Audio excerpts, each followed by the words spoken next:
مساء الخير، مساء النور، إخواني أخواتي مشتركين الكرام القدامى والجدد، تحياتي. اليوم جايبة لكم واحد الطبق، أصل يعني أصل يعني بعض المعلومات عن أصل طبق البايلا باهية بيئية. ومع المرور الزمن تغير اسمها إلى بايلا إلى باهية، ما هي كانت بيئية، وهي كلمة عربية هي بقايا يعني بقايا الأكل. كان في أيام في دولة بعدا إسبانيا، الدولة الإسبانية كان قديم في منطقة كانت معروفة فيها المسلمون، يعني قديم الزمان. في عهد الأمويين كانوا المسلمون في ذلك المنطقة في إسبانيا. وكانت ما زالت بعض الأحياء اسمها بأسماء عربية مسلمة، مثلا بني قاسم، بني عيسى، بني يعني في كثير أسماء في ذلك المنطقة. يعني قديم الزمان هذا الطبق هذا. لذلك اعترف الحين عند الإسبانيون بأنه طبق إسباني، وأصله أصلا إسباني، لكن في عهد الأمويين في الدولة الإسلامية التي كانت ذلك الوقت ذلك الزمان. يعني كانوا الملوك ذلك الوقت ملوك المسلمين، كانوا يأكلون أكل يعني طازج، أكل يعني ما كانوش يأكلوا الخنزير، لحم الخنزير، كانوا يأكلوا لحم الضان، الأرانب، السمك، بلح البحر اللي هو الروبيان، بلح الأرض، اللي هو البوزدروق عفوا، يعني فواكه البحر. المهم يعني الطبق، وهو طبق إسباني، طبق إسباني. مع مرور الزمن تغير اسمه إلى باهية. كانوا ملوك ذلك الزمن، ملوك المسلمين، كانوا يأكلون الأكل، وكانوا عندهم الخدم كانوا يسكنون قريبين من القصور. لذلك كانوا لما يخلصوا أكلهم الملوك، ملوك مسلمين، الخدم يأخذون بقايا الأكل، لأن كانوا الملوك يأكلون غير شوية ويخلوا الأكل نظيف. يعني كانوا الخدم يفضلون عوض رميه، كانوا يأخذونه إلى أولادهم أو جيرانهم أو عائلتهم. لذلك كانوا يأخذوا بقايا الأكل، كتكون ما زالت طازجة، ما زالت يعني نظيفة، ما زالت يعني تحتاج للأكل. المهم كانوا يأخذوا هذه البقايا معهم إلى البيوت، ويأخذوا معهم زعفران وليمون وبعض الخضار. يعني ذلك الوقت، ذلك الزمان كانوا يحسنون إلى الزراعة، وكان عندهم أحسن رز وأحسن خضار ذلك الوقت.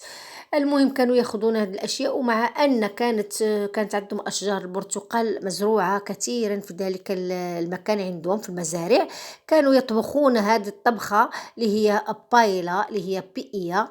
كانوا يطبخونها بزيادة مع الزعفران لتغيير لونها إلى الأصفر، لأنه كانوا يفضلون الأكل باللون الأصفر، وكانوا يطبخونها في المزارع، يعني مش على البوتاغاز ولا الفرن مثل هذه السنين الأخيرة.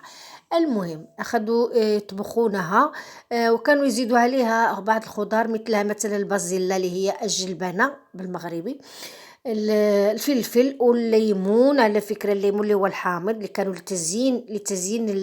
لتزيين الطبق عفوا، لتزيين الطبق.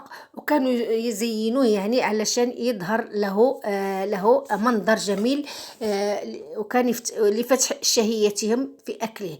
لذلك كانوا يجتمعون عليه مع أولادهم أو جيرانهم أو أصدقائهم ذلك الوقت.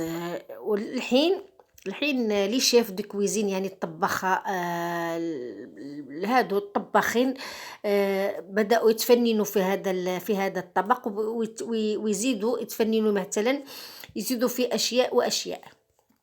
لكن اللي مش غريب، لا، الحاجة اللي في هذا الطبق بأن له قدر خاص، يعني له قدر خاص، يعني مقلة، عنده مقلة خاصة. وعندنا احنا في الشمال معروفة، لأن في مدن يفرق بيننا وبينهم غير الساحل البحري، غير البحر. إسبانيا مثلا كتفرق بيننا وبينها غير البحر في الشمال. مدينة طنجة مثلا وتطوان، يعني فرق بينه وبينهم غير البحر، يعني معروفين بهذه الأكلة هما أيضا. بحكم أن الإسبان كانت يعني في ذلك المكان اللي هو الشمال المغرب، أخذوا هذا الطبق منهم. يعني أنا شخصيا ذقت هذا الطبق اللي هو بايا بيئية. أنا ذقته ولذيذ وطعم ما شاء الله، حلو هذا الطبق هذا. كنتمنى تذوقوه. المرة الجاية نقدر نعمل لكم مكوناته. والقدر على فكرة غتشوفوا القدر الخاص بهذا الطبق. لهذا الطبق قدر يعني مقلاة خاصة ما كتلصقش الأكل. المهم كنتمنى يعجبكم الفيديو، ما تنسونيش باشتراك واللايك وتعليق، وتحياتي لكم جميعا. المهم انا قلت لكم هذا الطبق وكيزينوه بالليمون اللي هو الحامض، كيزينوه بالحامض، لا بيمشي مع الحامض. حاجة تانية بأن هذا الطبق أنا قلت لكم طبق هو من بقايا الأكل، لكن أكل من عند الملوك المسلمين ذلك الزمن. وفضلت بقى ما زال هذا الطبق ليومنا هذا. غير انا قلت لكم لي شيف دو كويزين، يعني الطباخه، دوك هادو الطباخين اللي عندهم مهنه الطبخ، رجعوا يتفننوا في هاد الطبق هذا. يعني زاد انا اكلته بالديك الرومي، يعني مقطع صغير صغير. عادو في ناس بتطبخوا مع الدجاج لحمه، لكن هو بيمشي اكتر مع فواكه البحر اللي هي مثلا بلح البحر اللي هو بوزروق، مول هذا، عفوا، الروبيان اللي هو الكروفيت. يعني بدأوا يتفننوا فيه وبيعملوا له شكل يعني علشان يتاكل. الرز هو الرئيسي في هذا الطبق. كيتفننوا في شكله، يعني كيزينوا المنظر بتاع هذا الطبق.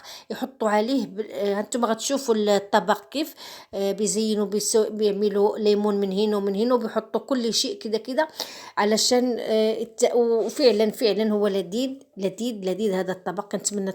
كنتمنى يعني تذوقوه. وكنشكركم جزيل الشكر، وكنقول لكم شكرا جزيلا مشاهدين، وشكرا على المشاهدة. ما تنسوش لي اللايك والتعليق. ما عنديش اي مانع تحطوا لي اي تعليق واي ملاحظة لدعمي وتشجيعي، وشكرا لكم جزيلا، وخليكم الى اخر الفيديو.